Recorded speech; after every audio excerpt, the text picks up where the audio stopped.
देहाती PCM point में आप सभी का स्वागत है।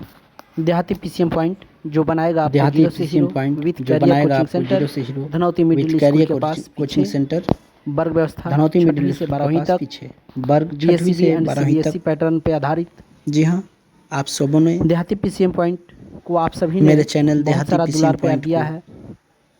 मेरे तरफ से एक रिक्वेस्ट है बहुत कि ही आप आदर सब सम्मान मेरे दिया है। चैनल को सब्सक्राइब करेंगे एक बार फिर से आप और सबों बेल से आइकन रिक्वेस्ट को है जरूर दबाएंगे कि ताकि मेरे चैनल को मेरे द्वारा सब्सक्राइब डाला गया करेंगे वीडियो सबसे पहले और आप तक बेल आइकन पहुंचे को दबाएंगे ताकि और जो भी हम इस वीडियो बनाएं सबसे ज्ञानवर्धक पहले वीडियो आपके से आप पास सभी पहुंचे कुछ ज्ञान प्राप्त कर सके।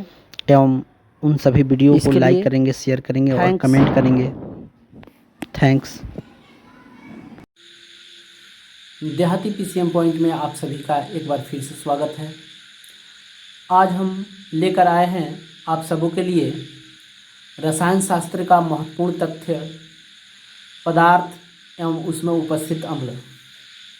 जी हाँ, इस वीडियो के माध्यम से बहुत सारे तथ्यों को जानेंगे हम सभी।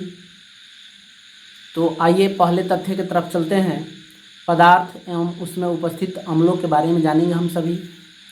तो पहला है तथ्य, संतरा एवं नींबू के रस में कौन सा अम्ल पाया जाता है? तो इसका सही जवाब हो जाएगा सिट्रिक अम्ल, जिसका रासायनिक सूत्र है C6H8O7। ठीक है।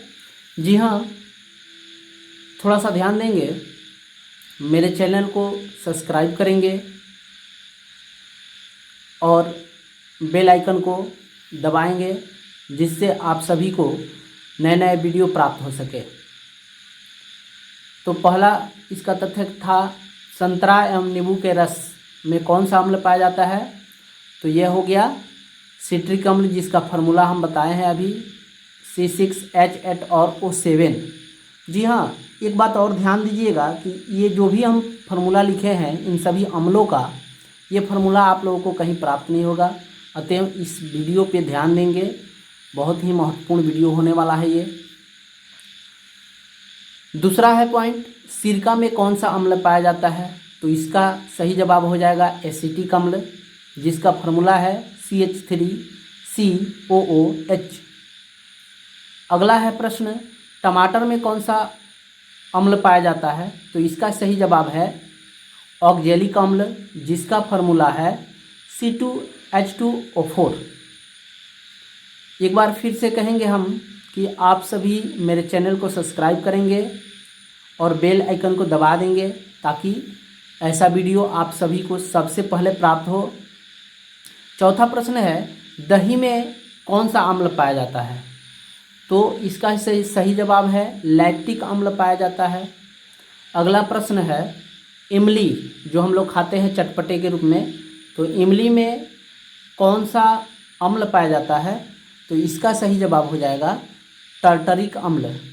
इमली में कौन सा अम्ल पाया जाता है? तो टार्टरिक अम्ल, जिसका फार्मूला है, सूत्र है C4H6O6। अगला है प्रश्न, अमाशय रस जो होता है, अमाशय रस, उसमें कौन सा अम्ल पाया जाता है? तो अमाशय रस में हाइड्रोक्लोरिक अम्ल पाया जाता है। अमाशय रस में कौन सा अम्ल पाया जाता है? तो हाइड्रोक्लोरिक अम्ल पाया जाता है, जिसका फार्मूला होता है HCl। इसको हाइड्रोजन क्लोरीन भी बोला जाता है। अगला है लाल चींटी, जो लाल चींटी है उसमें कौन सा अम्ल पाया जाता है? तो इसका सही जवाब है फार्मिक अम्ल पाया जाता है, जिसका सूत्र हो जाएगा CH2O2।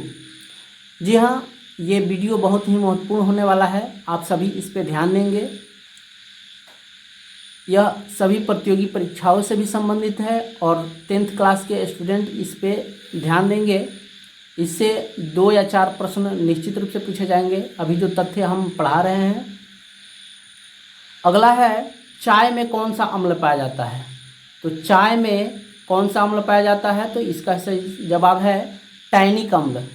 और टैनिक अम्ल का फार्मूला देख लीजिए, ध्यान दीजिएगा, C76H52 और O46।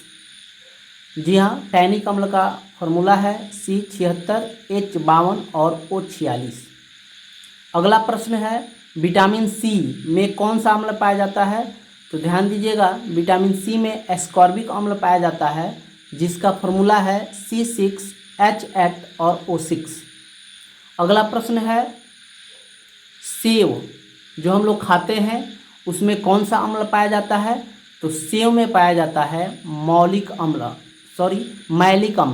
सेव में पाया जाता है मैलिक अम्ल, जिसका फॉर्मूला है C4H6O5। तो इन सभी सूत्रों को भी याद करते चलेंगे क्योंकि ये सूत्र कहीं नहीं मिलने वाला है। अगले तथ्य की ओर चलते हैं। अगला तथ्य है हम लोगों का पदार्थ एवं उसके पीएच मान। जी हाँ, इस तथ्य से भी 10वीं क्लास के बोर्ड एग्जाम में बहुत सारे प्रश्न पूछे जाते हैं। तो पहला इसमें तथ्य है अमाशय रस का पीएच मान कितना होता है।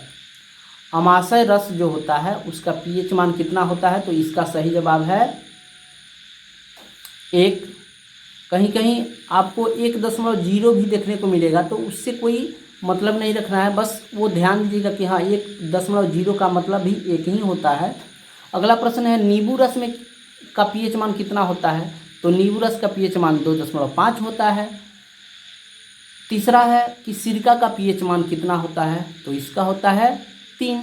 अर्थात हम ये जो भी आपको तथ्य दे रहे हैं ना, एक सिस्टमेटिक ढंग से सजा दिए हैं कि किसके बाद क्या आएगा, नंबरिंग याद करना आसान हो जाएगा।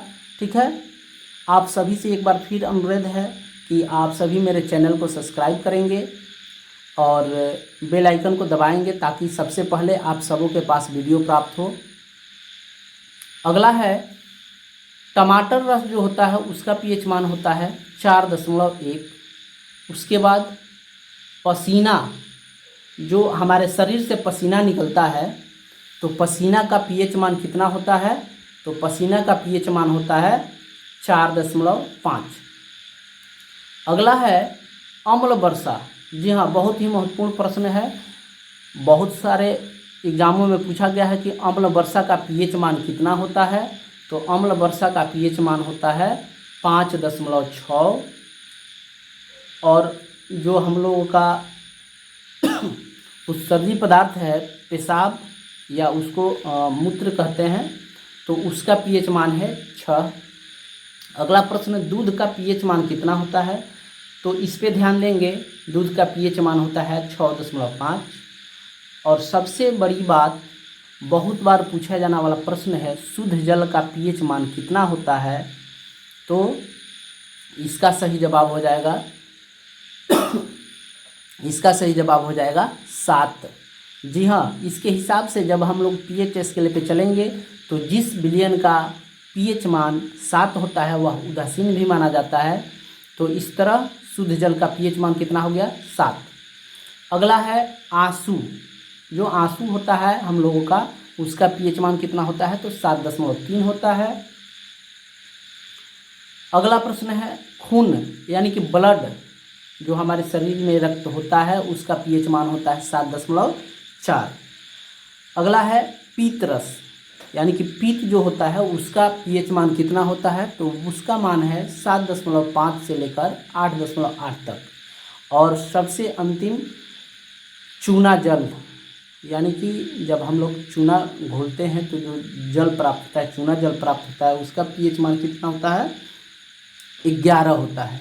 तो इन सभी तथ्यों पर ध्यान देंगे जो बहुत ही महत्वपूर्ण तथ्य हैं। अब चलते हैं हम लोग अगले पड़ाव की तरफ।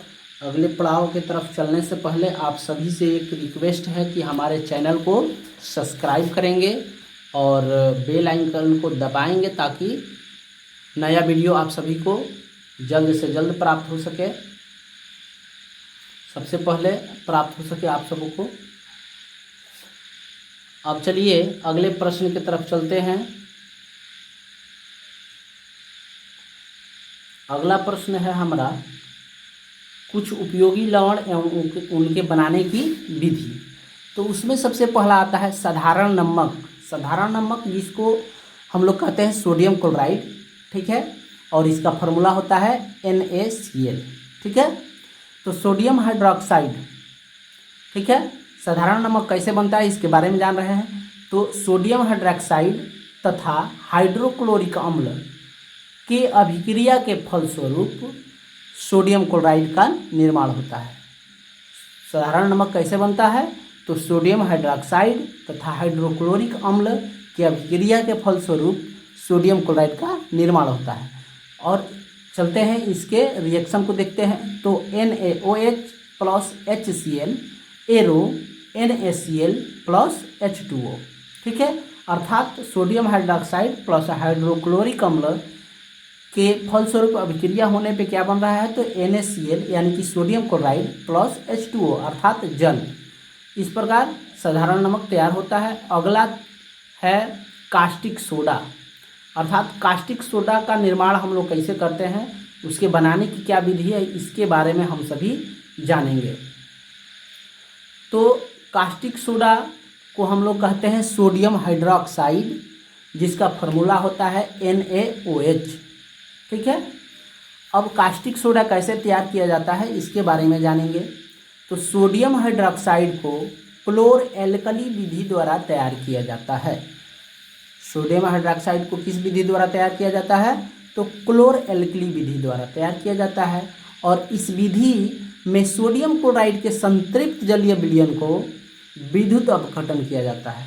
क्या किया जाता है, तो इस विधि में सोडियम क्लोराइड के संतृप्त जलीय विलयन का विद्युत अपघटन किया जाता है, ठीक है, यानी कि उससे विद्युत धारा प्रवाहित किया जाता है। इसके फलस्वरूप क्या होता है, तो एनोड पर Cl2 यानी कि क्लोरीन गैस प्राप्त होता है और तथा कैथोड पर Na धातु प्राप्त होता है। Na धातु का मतलब कि सोडियम धातु प्राप्त होता है और सोडियम धातु जल से अभिक्रिया कर NaOH बनाता है, अर्थात सोडियम हाइड्रोक्साइड बनाता है। अब चलते हैं इसी कड़ी में, वीडियो थोड़ा सा लंबा होने वाला है लेकिन बहुत ही महत्वपूर्ण है। अब चलते हैं सोडियम हाइड्रोक्साइड जो है उसका क्या उपयोग है उसके बारे में जानेंगे। सोडियम हाइड्रोक्साइड यानी कि कास्टिक सोडा का क्या उपयोग है इसके बारे में जानेंगे हम लोग। तो पहला उपयोग है इसका साबुन तथा अपमार्जक बनाने में, यानी कि सोडियम हाइड्रोक्साइड का उपयोग क्या चीज़ है, पहला तो साबुन तथा अपमार्जक बनाने में। दूसरा क्या उपयोग है, तो सोडियम हाइड्रोक्साइड का दूसरा उपयोग है कागज़ बनाने में। और तीसरा उपयोग जानते हैं हम लोग, तो प्रयोगशाला में अभिकर्मक के रूप में भी सोडियम हाइड्रोक्साइड का उपयोग होता है। तो इस प्रकार आज का वीडियो यह समाप्त हो रहा है। आप सभी से रिक्वेस्ट है कि ज़्यादा से ज़्यादा शेयर करें, लाइक करें, कमेंट करें। वीडियो कैसा बन रहा है, अगर किसी प्रकार की त्रुटि हो रही है तो उस पर मेरे ध्यान को आकर्षित किया जाए ताकि वीडियो में जो भी कमी आ रही है उसको सुधार सकें।